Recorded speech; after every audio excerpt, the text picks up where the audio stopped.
One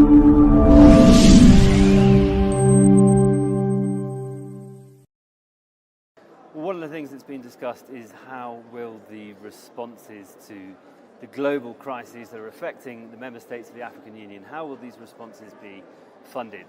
Responses to climate change, droughts, the economic shocks caused by the war in Ukraine, and the International Monetary Fund and the World Bank, the Western financial institutions have faced growing criticism in recent months for not being capable of dealing with these new crises. And one of the people that's been calling for reform of those institutions here at the AU is Kenya's President William Ruto. He's with me here.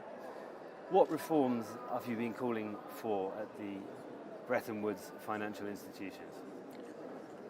The multilateral financial banks and the entire international financial system has not been just and has not been fair and has not been accountable. And all we are asking is we want to have an even conversation. We do not want a financial system that favors us. We want a fair one. As things stand today, the current financial setup favors the global north against the global south. Why do I say that?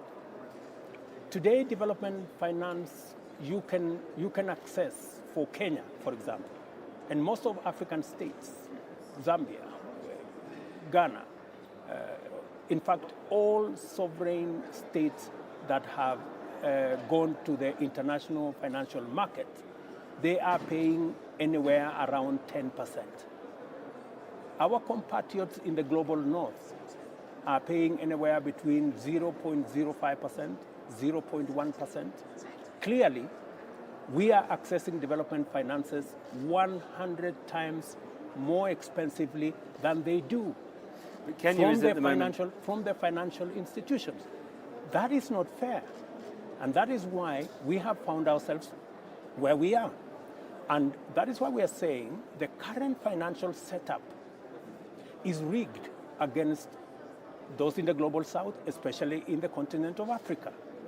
If you go to the financial markets today, we are paying 100 times more than our friends in the global north are paying. And we are saying if we have to fund the development that we have to change the financial system. It is not fit for purpose, it is unjust, it is not accountable. And we are saying the same financial setup today, or financial system today, favors the emitters. It favors those who pollute. They get development finance cheaper than we do.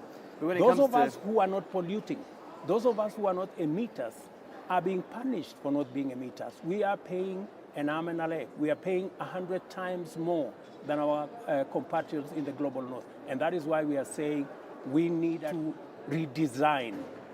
We need a new system that understands, that is accountable, that makes those who have brought us here to the climate crisis that we have, the emitters, the polluters, they need to be held to account, so that an accountable system that doesn't punish the least polluters and doesn't reward the most, those who pollute the most, a system that works for everybody.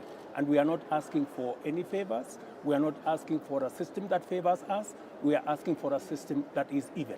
So the climate crisis is widely blamed for the drought that's affecting East Africa and the Horn of Africa, the worst in decades. And that's left, according to the UN, more than 4 million people in Kenya, hungry, in need of help. What are you doing to help them? For your information, it is scientifically proven. It is not something from the blues. It is scientifically proven that the current situation, the drought situation in Kenya, in other parts of the globe, in other parts of Africa, is as a result of climate change. It is the reality.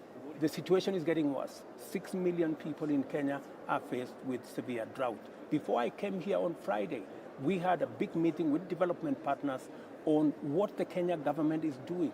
We are rerouting We are reorganizing our budget.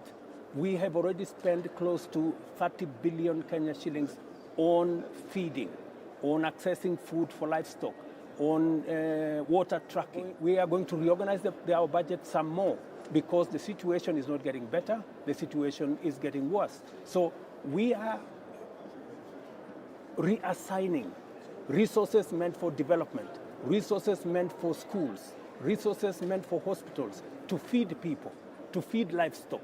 And this year, we are going to have the 5th consecutive year of failed rains. The phenomenon is not getting better, it's getting worse. This year, we have lost, including wildlife. Is Kenya ready to fight M23 or even Rwanda in Congo?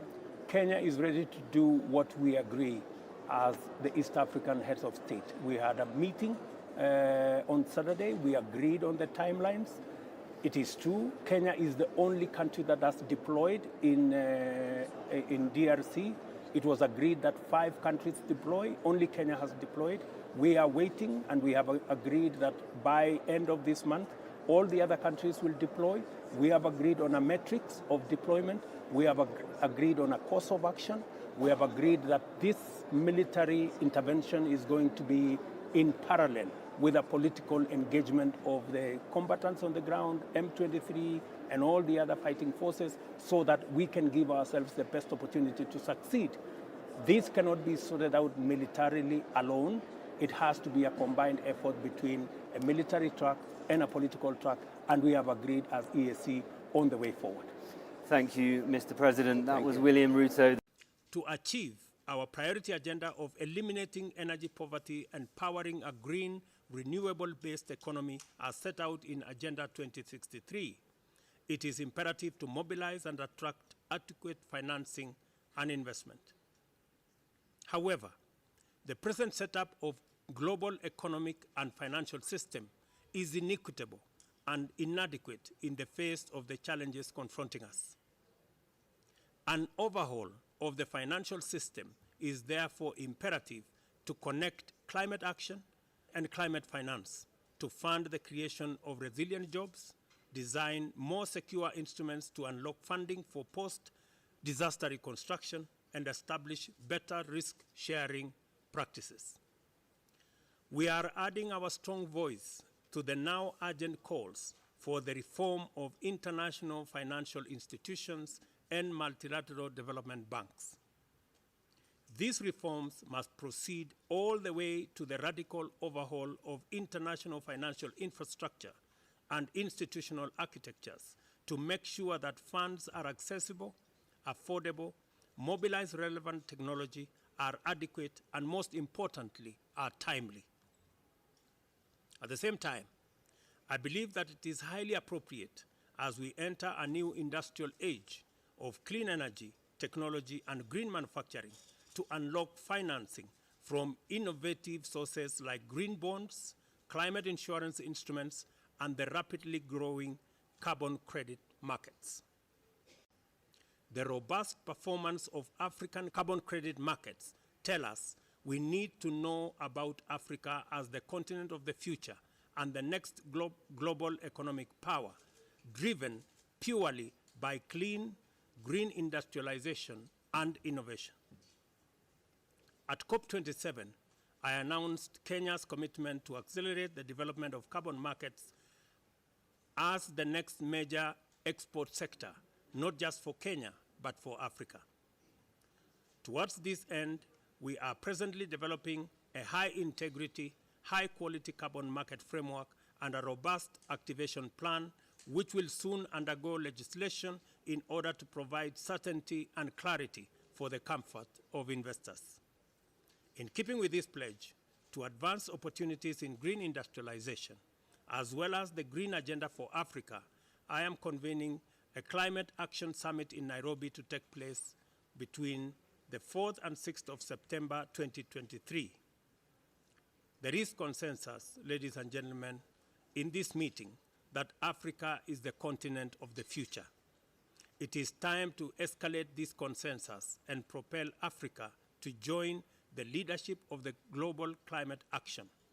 This is the momentous mandate that we, as car hosts, must now provide.